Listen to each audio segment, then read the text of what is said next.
आपका press conference में आने के लिए आभार। और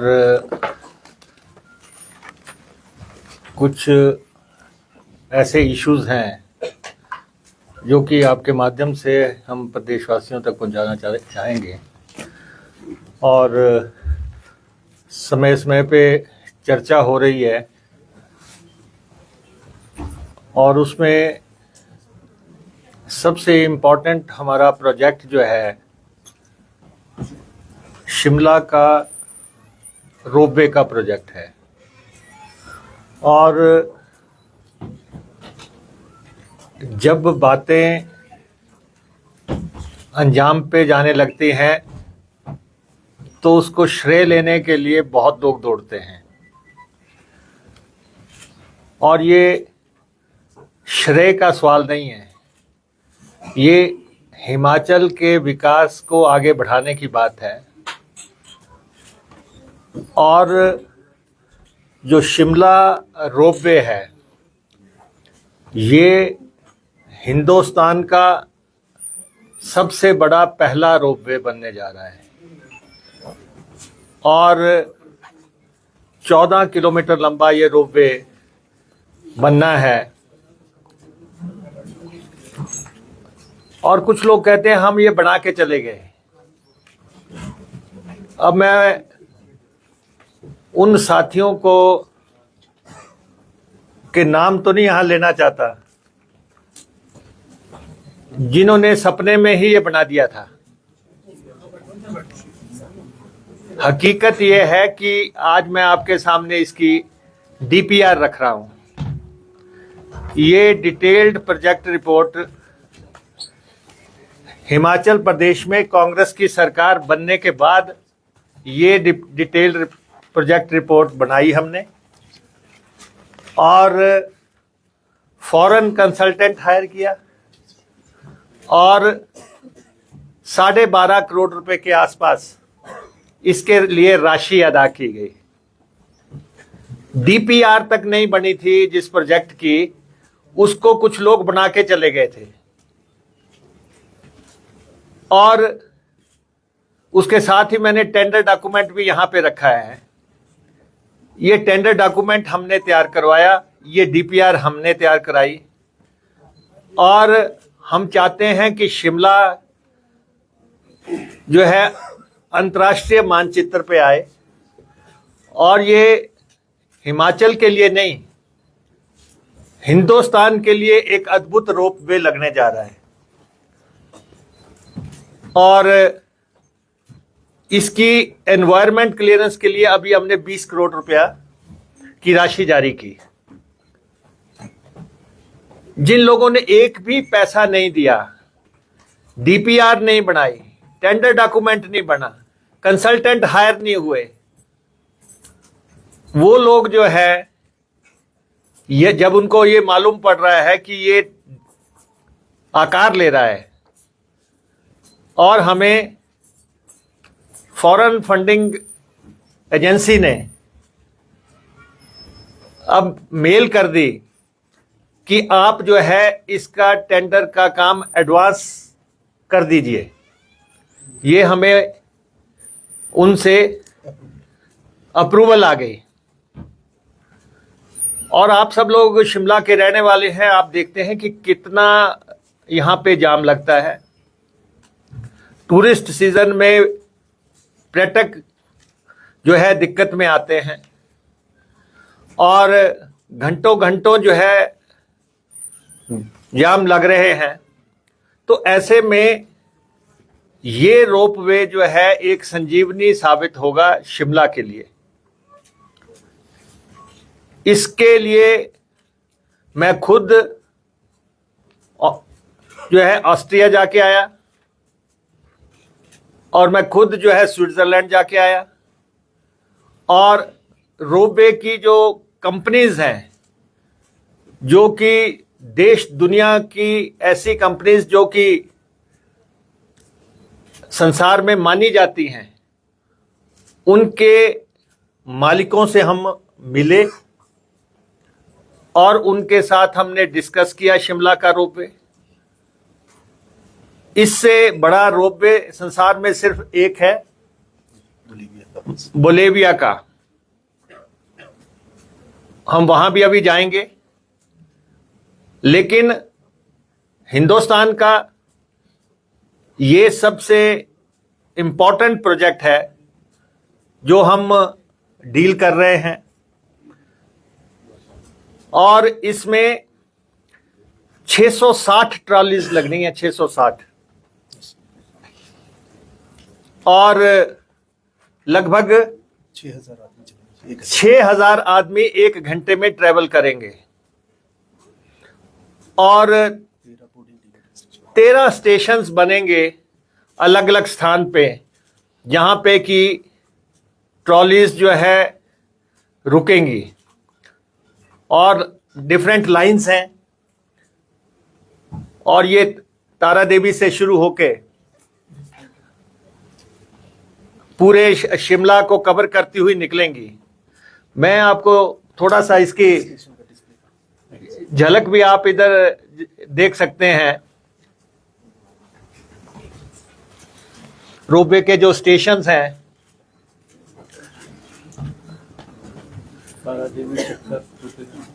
ये तारा देवी से शुरू होगा, फिर चक्कर में एक स्टेशन होगा, फिर टूटीकंडी में स्टेशन होगा, फिर 103 टनल, फिर ISBT, victory tunnel, IGMC, Sanjauli, Navbahar, secretariat, ये इसके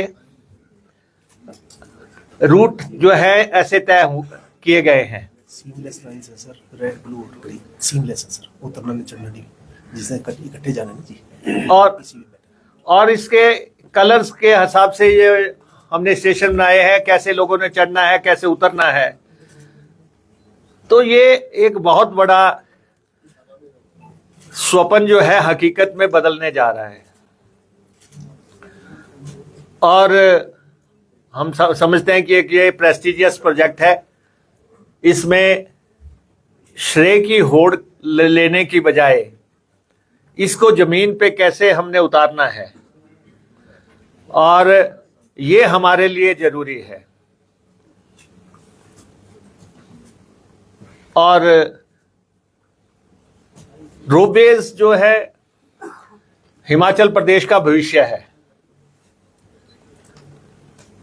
और ऐसे देश हैं जहां पे हजारों रोपवेज हैं, और एक ही जगह ऑस्ट्रिया में 25,000 रोपवेज हैं। और हमें अगर उन देशों से compete करना है, टूरिज्म में compete करना है, या रूरल ट्रैफिक में, घरेलू ट्रैफिक में compete करना है, तो हमें कुछ कदम उठाने पड़ेंगे। और प्रदेश सरकार इस प्रोजेक्ट के लिए गंभीर है, केंद्र सरकार भी इस प्रोजेक्ट के लिए गंभीर है, और केंद्र की भी हमें इसमें सपोर्ट है। मैं स्पष्ट तौर पे बात करना चाहता हूं, क्योंकि जब तक हमें फॉरेन फंडिंग एजेंसी की सपोर्ट नहीं होगी, जब तक केंद्र की सपोर्ट नहीं होगी, और जब तक स्टेट गवर्नमेंट की पॉलिटिकल विल नहीं होगी, तब तक ऐसे प्रोजेक्ट जो है उनको आगे लाना मुश्किल ही नहीं, असंभव होता है। लेकिन हम इसमें आगे बढ़ रहे हैं, और हम इसको 2 चरणों में कंप्लीट करेंगे, और इसका पहला चरण निश्चित तौर पे हमारी मौजूदा सरकार के समय में वो का कंप्लीट होगा। गवर्नमेंट्स कॉन्टिन्यूटी में चलती हैं, और हमें हिमाचलियत और किस ढंग से हमने आगे बढ़ना है। और आपको एक बात और पता होगी कि रोपवे कॉरपोरेशन सिर्फ हिमाचल प्रदेश में है, हिंदुस्तान में रोपवे कॉरपोरेशन सिर्फ हिमाचल प्रदेश में है। और इस बात पे लोग हैरान भी होते हैं पूरे हिंदुस्तान में, लेकिन हम अभी बिजली महादेव का रोपवे लगाने लगे हैं और उसका भी सब औपचारिकताएं पूरी कर दी गई हैं। कुल्लू के बिजली महादेव का रोपवे वो भी एक प्रेस्टिजियस प्रोजेक्ट है। वो रोपवे भी बहुत जल्दी कंप्लीट हो जाएगा, बना के तैयार करेंगे हम। अभी हम 5 तारीख को बगलामुखी का रोपवे जो मंडी का है उसको इनॉग्रेट करेंगे। ये आप बगलामुखी का रोपवे ये नाबार्ड की लोनिंग से हुआ है। नाबार्ड ने हमें कर्जा दिया है स्टेट को। पहला प्रोजेक्ट है सर हिमाचल में, ये ऑल ओवर हाँ, इंडिया। और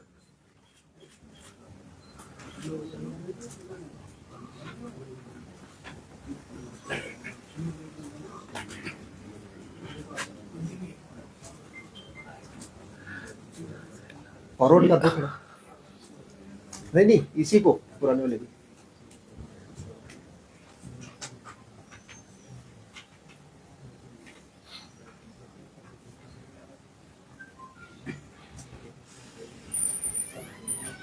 ठीक है। और इसके सुरक्षा पहलुओं की जांच हो रही है। लेकिन कुछ लोग इतनी जल्दी में है कि अभी टेक्नीशियंस उनको ठीक कर रहे हैं, वो चढ़ गए जाके। हम इस बात का बुरा नहीं मनाते, रोज चढ़े, लेकिन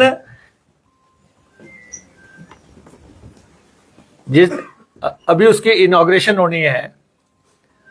माननीय मुख्यमंत्री जी को हम लेके जाएंगे, लेकिन रोपवेज के मंदिरों को रोपवेज की प्रपोजल्स पे हम काम कर रहे हैं। और सबसे इंपॉर्टेंट क्या है, जिस बात का मैं सबसे इंपॉर्टेंट है रोपवे की दुनिया में, जो सुरक्षा के पहलू है, सबसे इंपॉर्टेंट है सेफ्टी। और जो रोपवे हम सुजेस्ट कर रहे हैं या जिनको हम हिमाचल प्रदेश में लाना चाह रहे हैं, प्रदेश का इमेज स्टेक पे होता है। अब देसी लाइनों पे रोपवेज नहीं लगेंगे,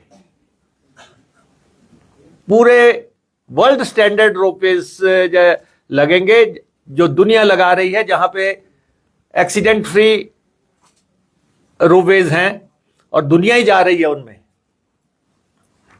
आप डिफरेंट कंट्रीज में जा रहे हैं, वहां पे आप देख रहे हैं कि रेल कहां पहुंच गई है या रोपवेज कहां पहुंचा रहे हैं। तो इसलिए ये मैं आपके ध्यान में लाना चाहता हूं। इस प्रोजेक्ट को आप सब सपोर्ट करें। बड़ा प्रोजेक्ट है, 1734 करोड़ रुपए का प्रोजेक्ट है। थोड़ी असुविधा लोगों को हो सकती है जब हम काम करेंगे, तो प्रोजेक्ट को आप मीडिया के पर्सन्स जो है जरूर सपोर्ट करें, ताकि हिंदुस्तान में ही नहीं इंटरनेशनल अंतर्राष्ट्रीय स्तर पे हिमाचल के बारे में एक पॉजिटिव इमेज जो है जाए। दूसरा मसला सिंपोजियम 31 जुलाई सिंपोजियम सर शिमला वाले, उसमें वो जो इंटरनेशनल प्लेयर आए थे ना सर, सीरियसली। और रोपवेज को लेके जो है हमने यहाँ पे कार्यक्रम किया था सिंपोजियम, और इंटरनेशनल प्लेयर्स आए थे, उन सब से हमारी बात किया हो रही है। और हम जहां जहां बनने हैं रोपवेज, वो उनके लिए उनको इनवाइट कर रहे हैं। रोहतांग का, हाँ जी सर, रोहतांग का रोपवे लगने जा रहा है और बहुत जल्दी वो भी आकार लेगा। मंदिरों के रोपवेज लगने हैं, लेकिन कुछ धार्मिक मान्यताओं के चलते कुछ अड़चने आती हैं, वहाँ भी हमारा आप सहयोग करें।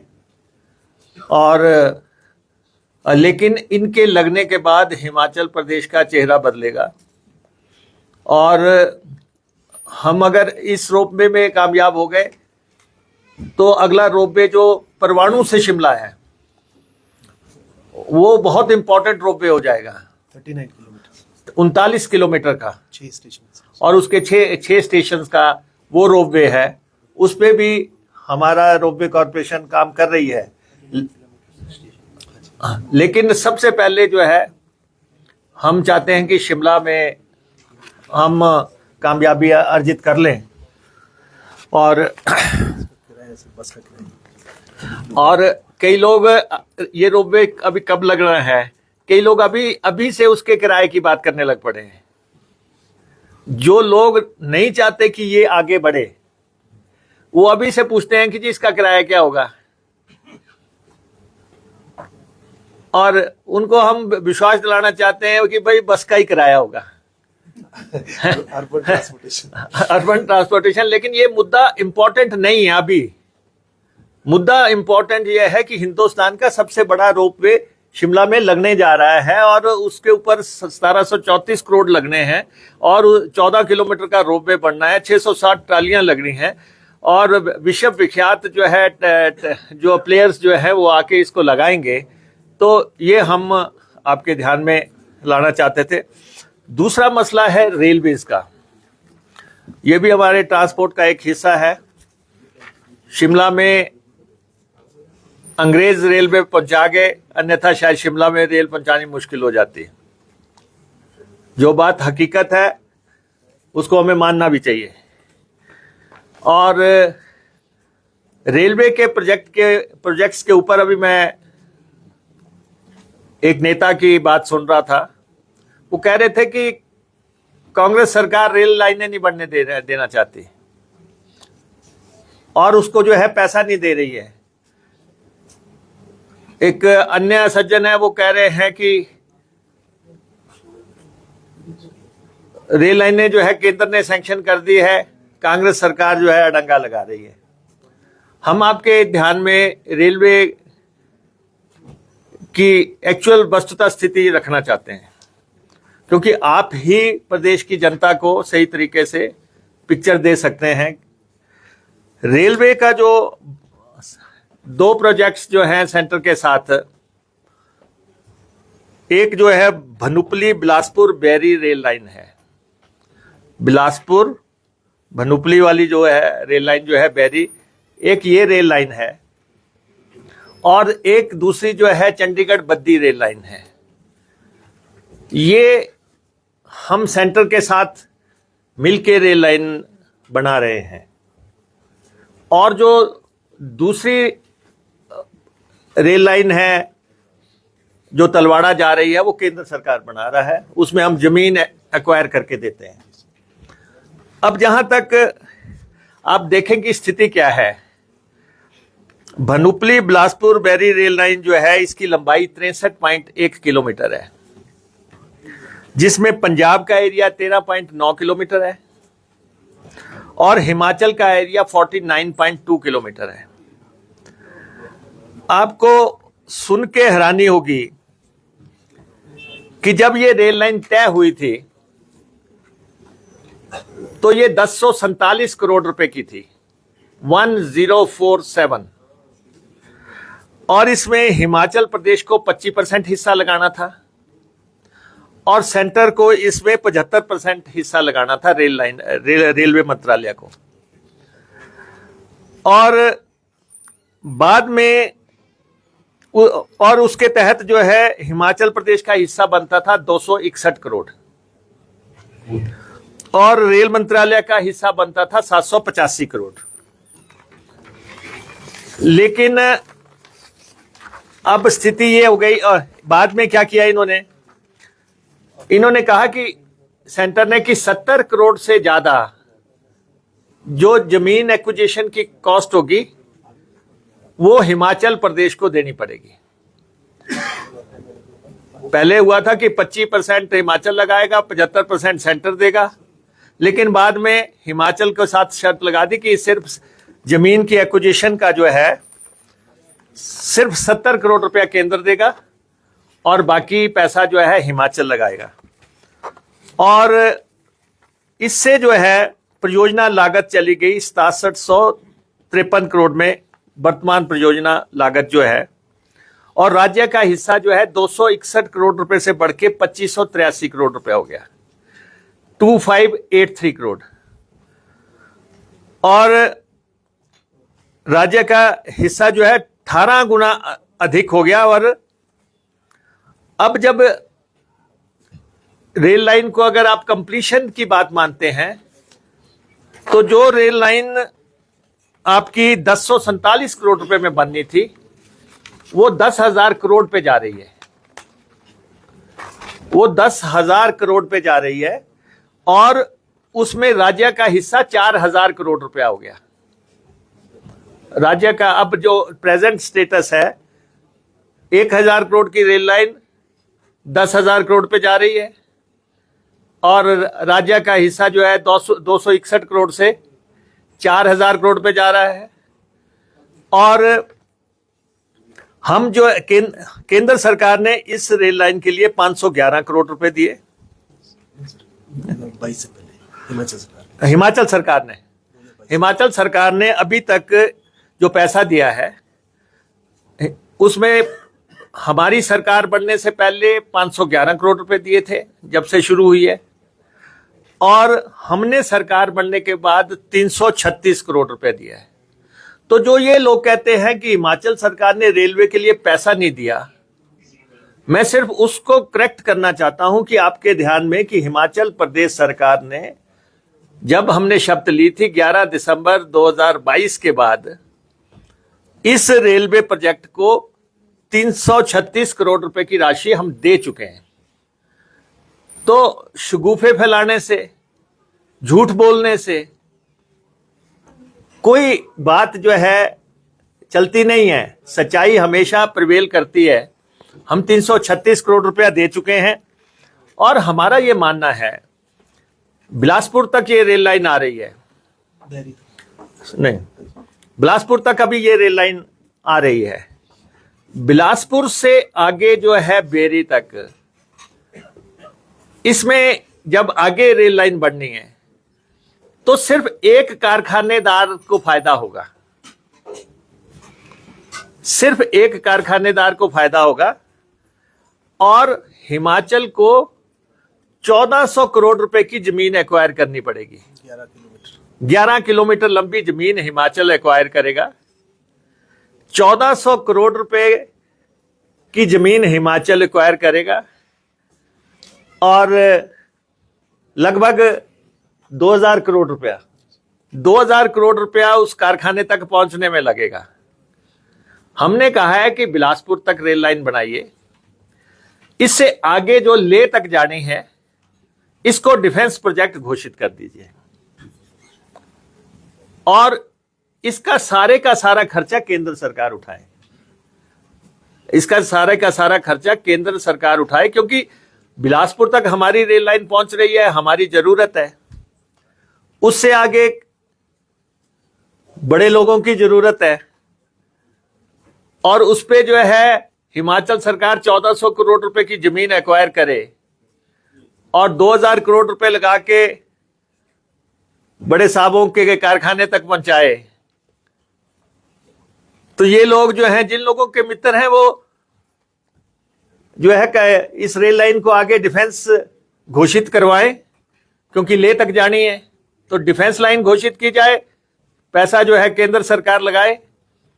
और हम चाहते हैं कि बिलासपुर तक हम जल्दी से जल्दी इस रेल लाइन को कंप्लीट कराएं और हम बहुत जल्दी केंद्रीय मंत्री जी से इस बारे में मिलेंगे कि Bhanupali Bilaspur Beri rail line 100% funding government of India करे, क्योंकि ये गेटवे है very Leh rail line, important from defence point of view. ये डिफेंस पॉइंट ऑफ व्यू से इंपॉर्टेंट है, तो केंद्र सरकार इसकी 100% फंडिंग करे। और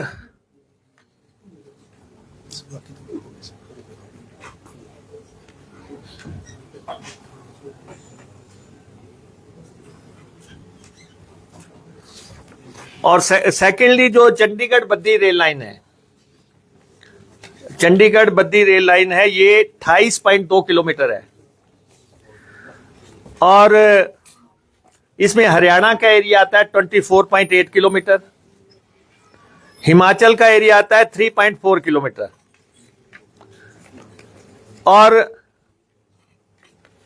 इस परियोजना पे की लागत जो है 1540 करोड़ रुपया है।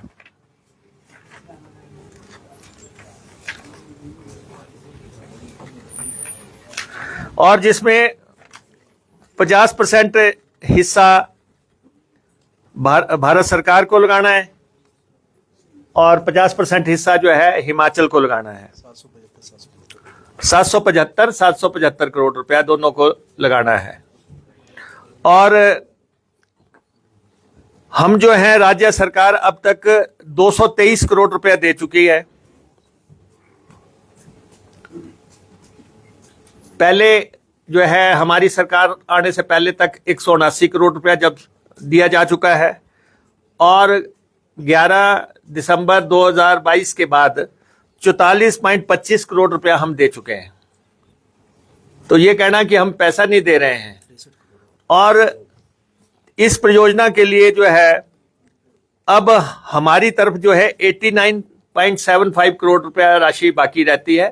इसका 63 करोड़ रुपया हम नवंबर में दे रहे हैं।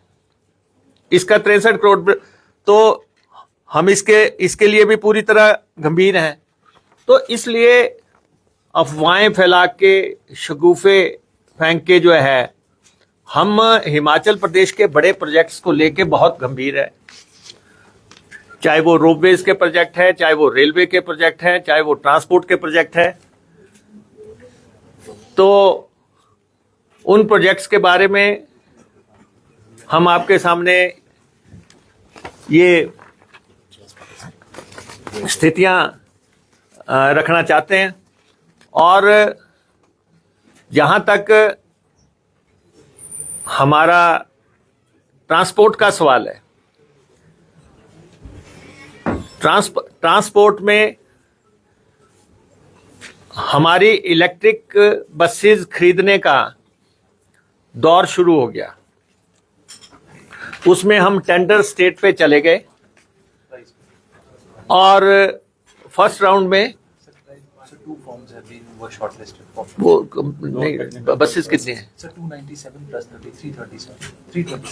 327 बसेस जो है इलेक्ट्रिक, उसका हम टेंडर में चले गए हैं और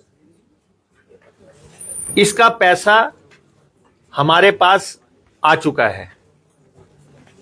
हिमाचल प्रदेश सरकार ने ये राशि हमें उपलब्ध करवा दी है। तो इलेक्ट्रिक बसेस की एक बहुत बड़ी खेप जो है उसका हम टेंडर कर दिया हमने और उसमें हम आगे बढ़ने जा रहे हैं। दूसरा, हम अभी तक 250 के आसपास बसेस खरीद चुके हैं। पहले अभी हम खरीद चुके हैं और हमारे एमएलएस के, हमारे मंत्रियों के लगातार जो डिस्कशन हमारी हो रही थी, विधायक दल में हो रही थी, उसके बाद we have decided to purchase 250 diesel buses. Diesel buses हम 250 इसलिए खरीद रहे हैं, दूर दराज दुर्गम ट्राइबल इलाके में डीजल बसेस की डिमांड आ रही है। और हम प्रयास कर रहे थे कि हम इलेक्ट्रिक बसेस ही खरीदे, लेकिन इलेक्ट्रिक बसेस को बनने का समय इतना ज़्यादा मांग रहे हैं, वो 1 साल 1.5 साल का समय मांग रहे हैं। तो इसलिए हम डीजल बसेस 250 डीजल बसेस खरीद रहे हैं और 100 जो है हम ये जो डीजल बसेस है हम छोटी खरीद रहे हैं, 32 और 36 सीटर बसें खरीद रहे हैं।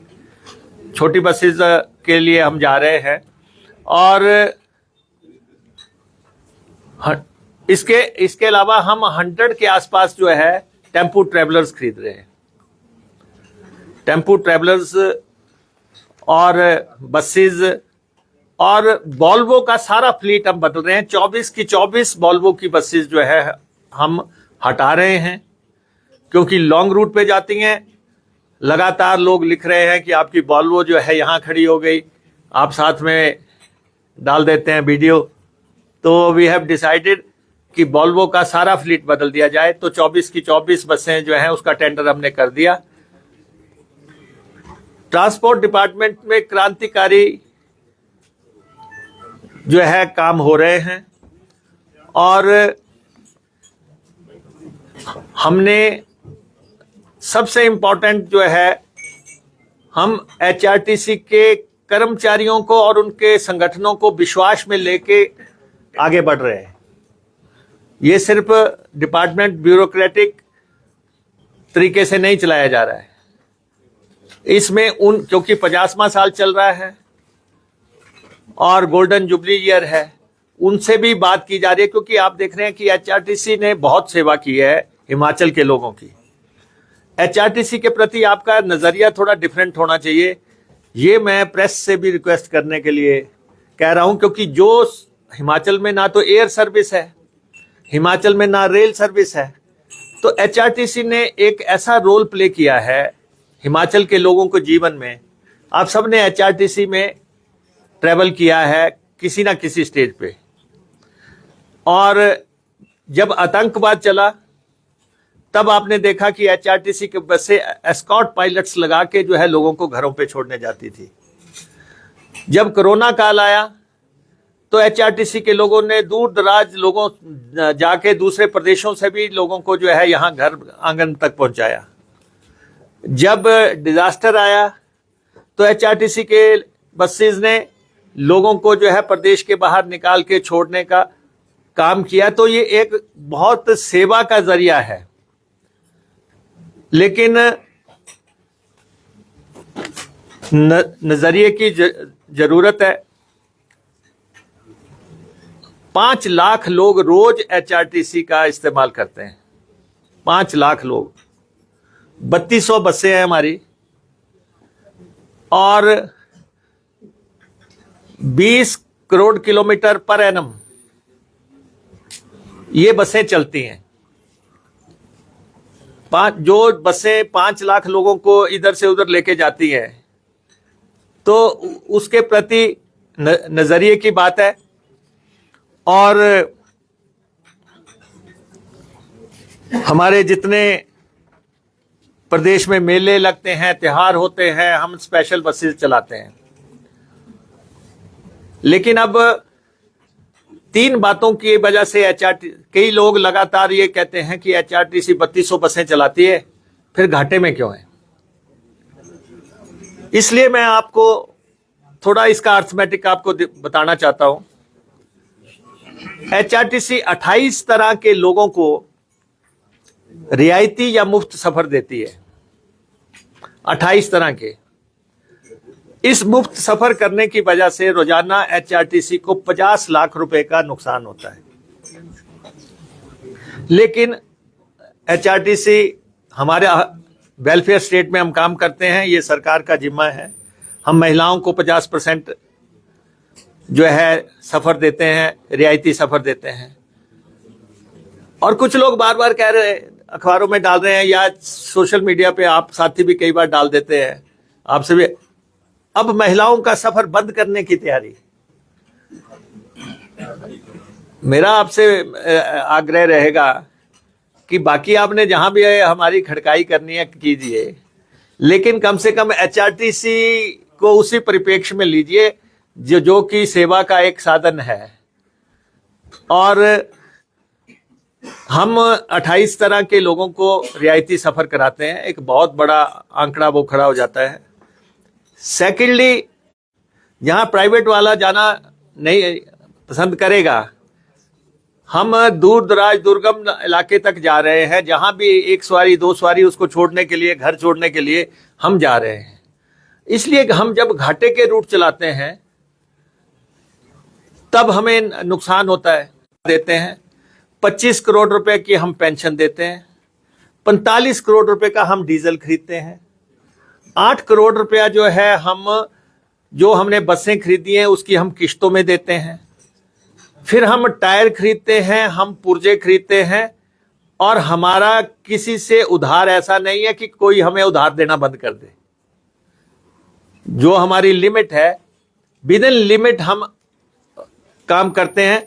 तो इसलिए अगर HRTC 75 करोड़ रुपया कमाती है, खर्चा हमारा 150 करोड़ रुपया है, और खर्चे की वजह मैंने आपको बता दी कि घाटे के रूट चलाना है, रियायती चलना है, वेलफेयर स्टेट में हम काम करते हैं, तो इसलिए राज्य सरकार से हम पैसा लेते हैं। चाहे उसको आप सर्विसेज की एवज में मान लें, चाहे आप उसको ग्रांट की एवज में मान लें, तो जो है हम 150 करोड़ रुपए के आसपास खर्चा करते हैं। और हमारे जो प्रेजेंट MD आए हैं, इन्होंने HRTC में आश्चर्यजनक सुधार किए हैं। बहुत काम हुआ है HRTC में। अब तो कैशलेस ट्रैवल तक पहुंच गए हम। हमारा कार्ड जो है आप दिल्ली मेट्रो में चला सकते हैं, हमारा कार्ड जो है आप दुकान पे चला सकते हैं, जाके कहीं भी आप पंजाब रोड में चला सकते हैं, हरियाणा रोड में चला सकते हैं। वो फैसिलिटीज जो है हम क्रिएट कर रहे हैं। हम ये भी कोशिश कर रहे हैं कि आने वाले समय में हमारी जो मेजर बसेज हैं उनको हम बस अड्डे पे बता दें कि हमारी बस कहाँ पहुंची है। जैसे आप हेलीकॉप्टर को ट्रैक करते हैं या जहाज को ट्रैक करते हैं, तो हमारी बस भी आप का पता लग जाएगा कि कितने मिनट के बाद आपकी जो है शिमला बस अड्डे पे पहुंचेगी या मंडी बस अड्डे पे पहुंचेगी। सारा हम काम कर रहे हैं। तो HRTC में कर्मचारी संगठनों से बात हो रही है। 110 करोड़ रुपया भी हम कार्यशालाओं पे और इलेक्ट्रिक स्टेशंस पे लगा रहे हैं। 110 करोड़ रुपया हमारे पास आ चुका है। हमारी कार्यशालाओं का बहुत बुरा हाल था। मैंने खुद विजिट किया, जहाँ पे हमारे कर्मचारी बैठते थे, टॉयलेट्स तक की अच्छी सुविधा नहीं थी। तो हम 110 करोड़ रुपया जो है उस पे खर्चने जा रहे हैं। इलेक्ट्रिक बसेस पे खर्चने जा रहे हैं, डीजल बसेस खरीदने जा रहे हैं। तनख्वाहों में हमारा कोई डिफॉल्ट नहीं है। और ये स्थिति मैंने आपके समक्ष रखी। और हमें आने वाले समय में लगभग 1500 से 2000 बसेस रिप्लेस करनी है, जो कि या तो वो 8 साल पूरे कर चुकी हैं या वो 9 लाख किलोमीटर चल चुकी हैं। तो ये हमारे फॉर्मूले में है, या तो 8 वर्ष जो चल चुकी है उसको फ्लीट से हटाना है, या 9 लाख जो चल चुकी हैं उनको फ्लीट से हटाना है। हम उस पे काम कर रहे हैं। और HRTC को लेके कई दफा मैं देखता हूं कि आप कल की मैं देख रहा था, कल किसी ने सोशल मीडिया पे डाला हुआ था, HRTC ने देवी देवताओं की फोटो हटाने के लिए दिए निर्देश। अरे भाई, HRTC तो देवी दर्शन चला रही है, और सारे देवी स्थल है हमारे, उन सब को बसें चला रहे हैं हम। चिंतपूर्णी को, ज्वालामुखी को, नैना देवी को, हरिद्वार को। जब हम दर्शन सेवा चला रहे हैं तो क्या हम ये हटाएंगे? लेकिन इतना भी तो अन्याय नहीं करो कि आप जो है सोशल मीडिया पे ऐसी बात लिखें कि, और हमारा तो उल्टा है। हम इस बात पे काम कर रहे हैं, जैसे बस में आप बैठे तो वहां पे जो है भजन शुरू हो जाए, या वहां पे जो है कोई मंत्र का उच्चारण शुरू हो जाए। बस शुरू करने से पहले जो है उसको शुरू करके जो है फिर बस चलाई जाए। हम किस पे काम कर रहे हैं और षड्यंत्रकारी क्या बात कर रहे हैं। और दूसरा, पीछे कुछ लोगों ने चला दिया, आप उसको सही कहेंगे तो हम उसको चलाएंगे, आप उसको गलत कहेंगे तो हम बंद कर देंगे। लगेज पॉलिसी हमने बनाई। लगेज पॉलिसी जो है उसमें यह है कि एक आदमी जब HRTC की बस में चढ़ता है तो अपने साथ 30 किलो सामान लेके जा सकता है। एक आदमी बस में चढ़े, अपने साथ 30 किलो लगेज ले जाए। 30 क्या, आप कहें 40 ले जाए, 40 ले जाए। आप कहें हमें 40 नहीं, ये 50 करना, हम वो भी कर देंगे। वो अपना लगेज ले जा सकता है, उसमें कोई बात नहीं है। हमारे जो नेता बेचारे आजकल सत्ता से बाहर हैं, बड़ी तकलीफ में हैं। वो कहते हैं कि जब लेडी चढ़ेगी बस में, वो तो मुफ्त जाएगी, वो तो 50% रियायत पे जाएगी, लेकिन उसके पर्स के पैसे लग जाएंगे। मतलब कि आप देखो कि किस स्तर तक ये लोग जा रहे हैं। भाई जब सवारी जो है अपने साथ 40 किलो 30 किलो सामान ले जा सकती है हर सवारी, क्योंकि एचआरटीसी गरीब आदमी के लिए है, जब वो 30-40 किलो सामान ले जा सकती है, और जब हम महिलाओं को 50% रियायत दे रहे हैं, तो क्या कोई ऐसा कहेगा कि जी उसकी पर्स के पैसे लगेंगे। तो ये वो लोग बोल रहे हैं जो हिमाचल प्रदेश को रिप्रेजेंट कर चुके हैं, और फिर कहते हैं स्कूल के बच्चों को हम रियायती लेके जाते हैं, हमें पता नहीं कितना बड़ा घाटा हो रहा है। कह रहे हैं कि स्कूल का बच्चा जब चढ़ेगा तो उसके जो है बैग के पैसे लग जाएंगे। अरे आप सत्ता से बाहर हो गए, कर राजनीति की कोई मर्यादाएं तो रखो। स्कूल के बच्चों को जब एचआरटीसी पिछले 50 साल से सेवा कर रही है, आप उस सेवा को भी जो है नीचे करके दिखा रहे हैं। तो इसलिए बिल्कुल स्पष्ट है, मैं आपके माध्यम से, आप रिस्पॉन्सिबल लोग हैं सोसाइटी के, आपके माध्यम से एक सवारी लगेज जो है जब 30 किलो 40 किलो जितना ले जाना चाहती है वो ले जाए।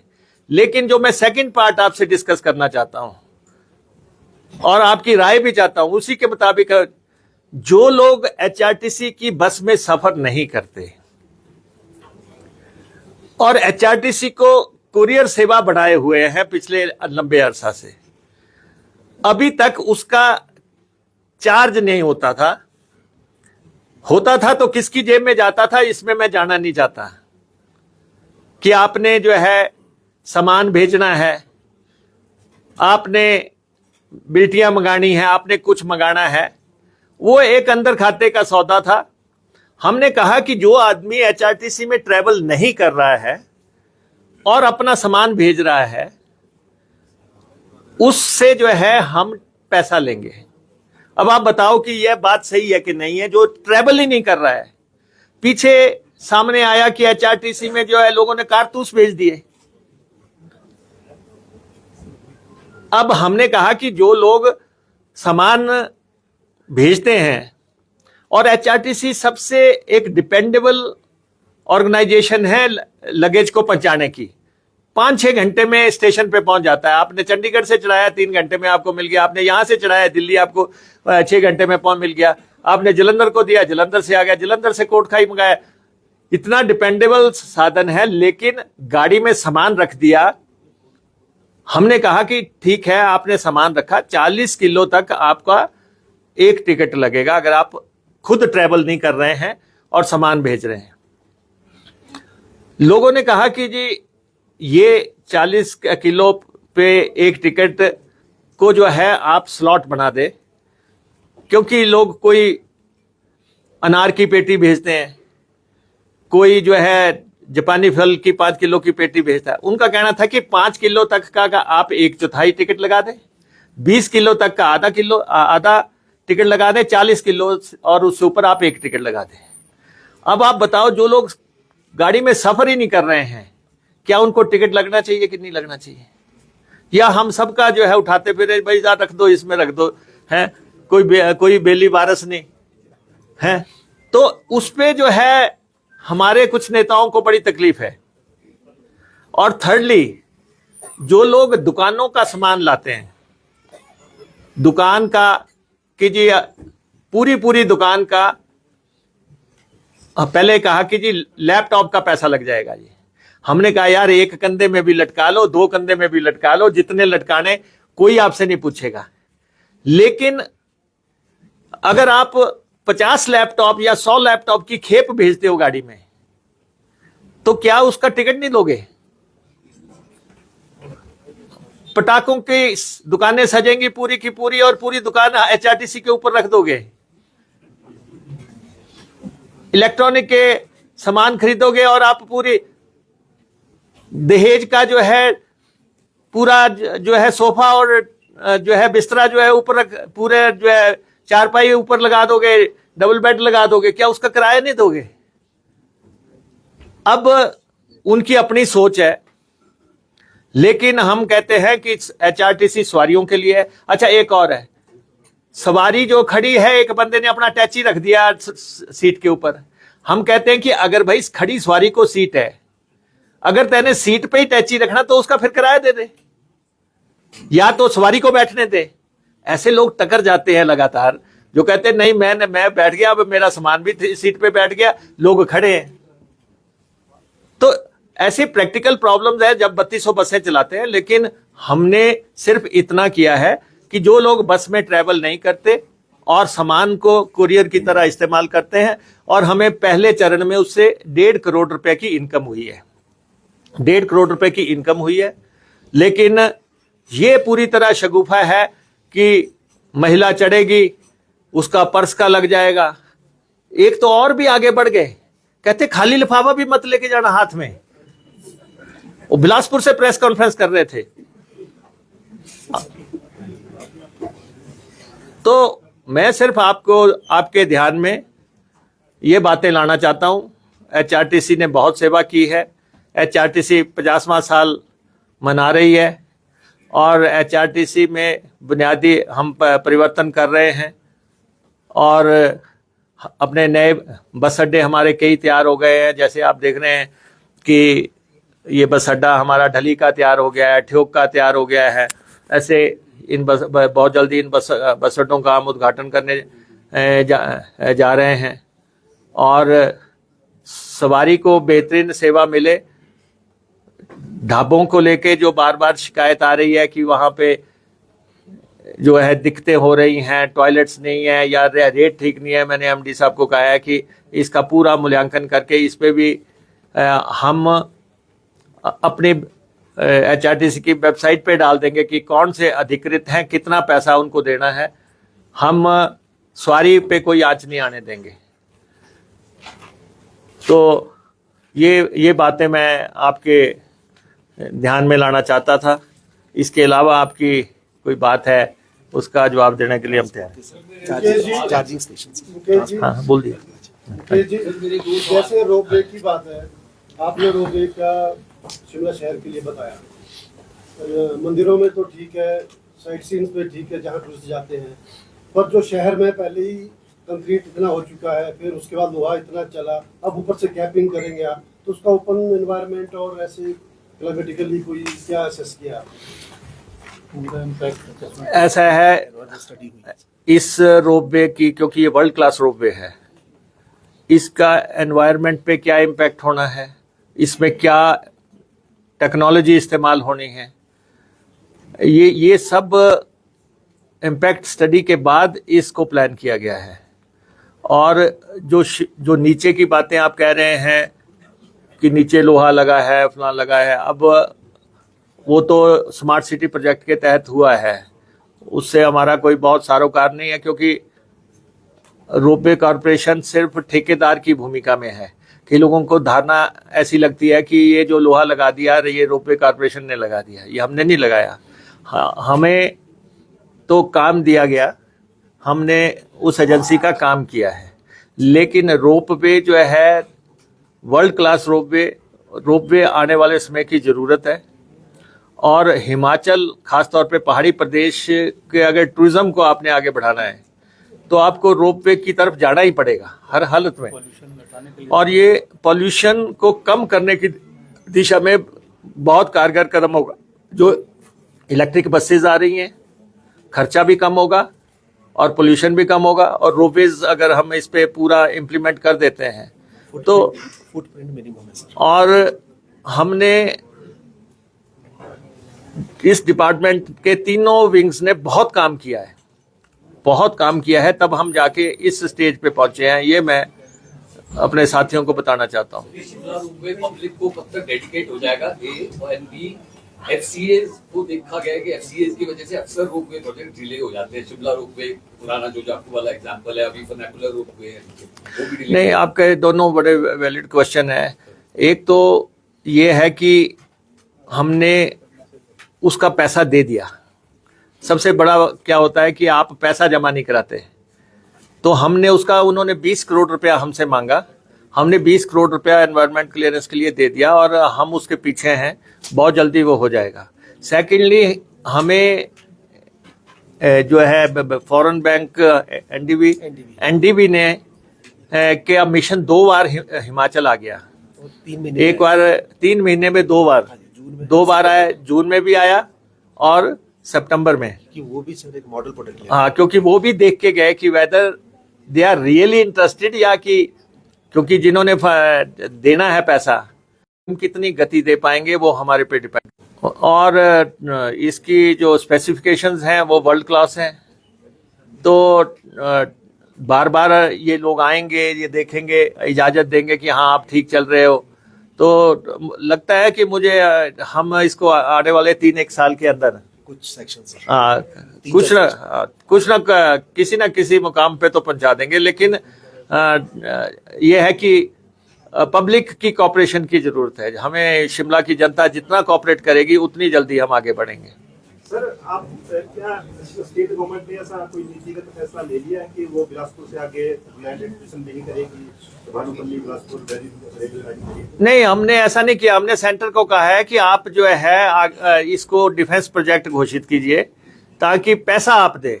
हम बिलासपुर तक तो हो गया, बिलासपुर से आगे कॉस्ट को देखते हुए हम सेंटर को कह रहे हैं कि आप इसको डिफेंस प्रोजेक्ट, क्योंकि ले तक जाना है, तब सर्वे हो गया सर। तो सर्वे हो चुका है, तो हम कह रहे हैं कि आप इसको आगे अडॉप्ट कर लो और आप इसका पैसा दो। हम केंद्रीय मंत्री से भी मिलेंगे और ताकि केंद्र हमारी इसमें मदद करे। एक और सवाल के जो पिछली बार रैलियों में चुनावों में पैसा खर्च हुआ था बसों पे, पॉलिटिकल पार्टी ने दे दिया, अभी तक नहीं दिया? देखिए, हमने बड़ा स्पष्ट कर दिया, कोई भी व्यक्ति हो, कोई भी सरकार हो, कोई भी नेता हो, उसको एचआरटीसी की बस हायर करने से पहले 50% एडवांस जमा कराना पड़ेगा। एज एन ऑर्गेनाइजेशन, चाहे आज हम सरकार में है, चाहे कल बीजेपी थी, अब 8-9 करोड़ रुपया उनका पेंडिंग है। उनके टाइम में जो उन्होंने वो चलाई थी, कैंपेन चलाई थी, तो एचआरटीसी की बसें गई लेकिन एडवांस कुछ नहीं लिया। तो इलेक्शन कमीशन हमारे से बसें लेता है और उसके बाद रैलियों को बसें जाती हैं, तो 50% तो अब हम एडवांस लेंगे। और अभी हमें हमारी सरकार ने जो है 5 करोड़ रुपया जारी किया है, जो बिल्स पेंडिंग थे उसका 5 करोड़ रुपया हमें आया है।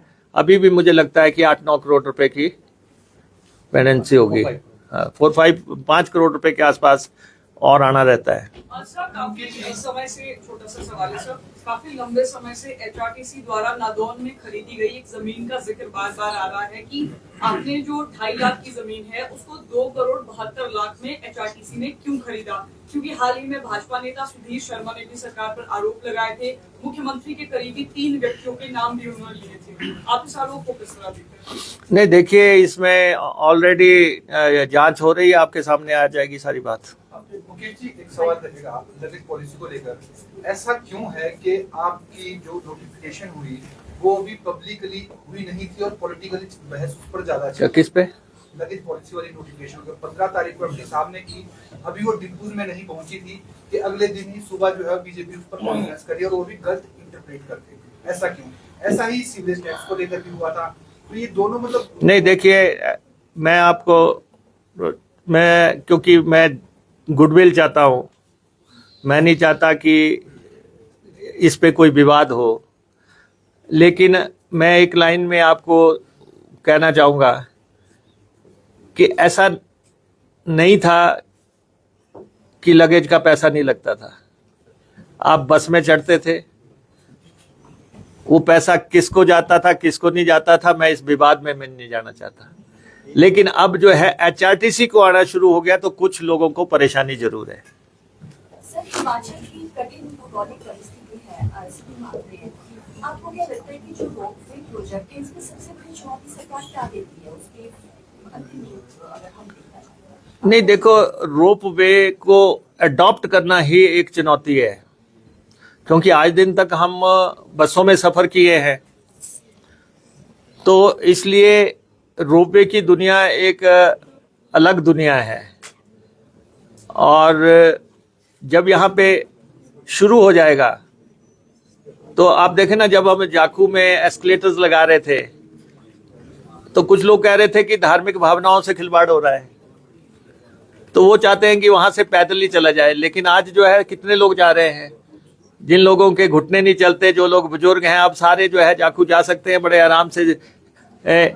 तो ऐसे ही जब हम मंदिरों को रोपवे लगाते हैं तो कुछ लोग मान्यताओं की बात करते हैं, लेकिन जब ये चीजें डेवलप हो जाएंगी, जब मंदिरों को पहुंच जाएगी, तो जो है अब मंदिरों को आप देखिए, वैष्णो देवी में हेलीकॉप्टर जाते हैं, किसी को आपत्ति नहीं है।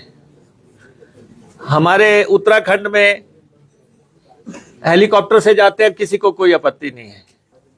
यहाँ पे हम कुछ भी प्लान करते हैं, सबसे पहले आ जाता है कि नहीं जी, ये तो मान्यताओं के खिलाफ है, भावनाओं के खिलाफ है। तो इसलिए थोड़ा सा हमें सॉफ्ट चलना पड़ रहा है। हम लोगों को साथ लेके चलना चाहते हैं, लेकिन ऐसे लोग भी हैं जो कि चाहते हैं कि या तो प्रोजेक्ट जो है धराशायी हो जाए या प्रोजेक्ट डिले हो जाए। तो इसीलिए मैं प्रेस से सपोर्ट मांगता हूं आप लोगों से। अब क्या है, मैं आपको बताऊं, 4 दिन पहले मैं दिल्ली से चंडीगढ़ आ रहा था। जो जहाज था वो स्टार्ट नहीं हुआ, तो उन्होंने उसके साथ गाड़ी लगाई और उसको पीछे करके जो है जो उसके साथ उसको पुल किया और स्टार्ट किया। जहाज था वो नया जहाज था। यहाँ एचआरटीसी की बस को कोई धक्का लगाता हुआ नजर आ जाए तो जल्दी से फोटो छाप देते हैं, देखो जी एचआरटीसी स्टार्ट नहीं हो रही है, और फिर साथ में कहते हैं एचआरटीसी ने धुआं छोड़ दिया। अरे भाई 3200 बसें चल रही हैं, 3200 की किसी की कोई पार्ट खराब हो जाता है, किसी की स्लीप पड़नी है, किसी का कोई इंजन में प्रॉब्लम आ गई, किसी को कुछ हो गया कि तो एकदम से कहते हैं देखिए एचआरटीसी पर प्रदूषण फैला रही है। एचआरटीसी 50 साल से जो सेवा कर रही है उसको भी तो कहीं ना कहीं कंसिडरेशन में ले लो, जिसने कि हिमाचलियों को पिछले 50 साल से जो है घर गांव अपने घर आंगन तक पहुंचाया है। तो थोड़ा सा किस सेवा के बारे में क्या सोचना चाहिए। और खासतौर पे मैं महिलाओं और स्कूल के बच्चों को आश्वस्त करना चाहता हूं कि हमारे जो लोग सत्ता से बाहर है और सत्ता में आने के लिए विचलित हुए पड़े हैं, उनकी बातों की तरफ ध्यान देने की जरूरत नहीं है। आराम से महिलाएं भी दोनों कंधों पे पर्स लेके चले और बच्चे भी एक बैग की जगह 2-2 लेके चले। कुछ नहीं है, ये शगुफों से जो है राजनीति नहीं होती। बड़े मुद्दे हैं, ये प्रदेश के बड़े मुद्दे हैं, और हम बड़े मुद्दों जो जैसे ऊना का बल्क ड्रग पार्क बनना है। बल्क ड्रग पार्क एक बहुत बड़ी योजना है, अब उसको लेके चर्चाएं करते थे। परिवर्तन क्या हुआ कि बीजेपी ने किया था कि केंद्र सरकार और पूंजीपति मिलके ये बल्क ड्रग पार्क चलाएंगे। 1000 करोड़ सेंट्रल गवर्नमेंट देगी, 1000 करोड़ पूंजीपति करेंगे। इसका मतलब पूंजीपतियों का वहां पे कंट्रोल हो जाएगा। कंट्रोल उनका होना था। कॉन्स्टिट्यूंसी मेरी थी, लाले घूमने थे। हमने कहा पूंजीपति हटा दिए, हमने प्रदेश सरकार को लगा दिया कि 1000 करोड़ की पार्टनर सेंट्रल गवर्नमेंट, 1000 करोड़ की स्टेट गवर्नमेंट।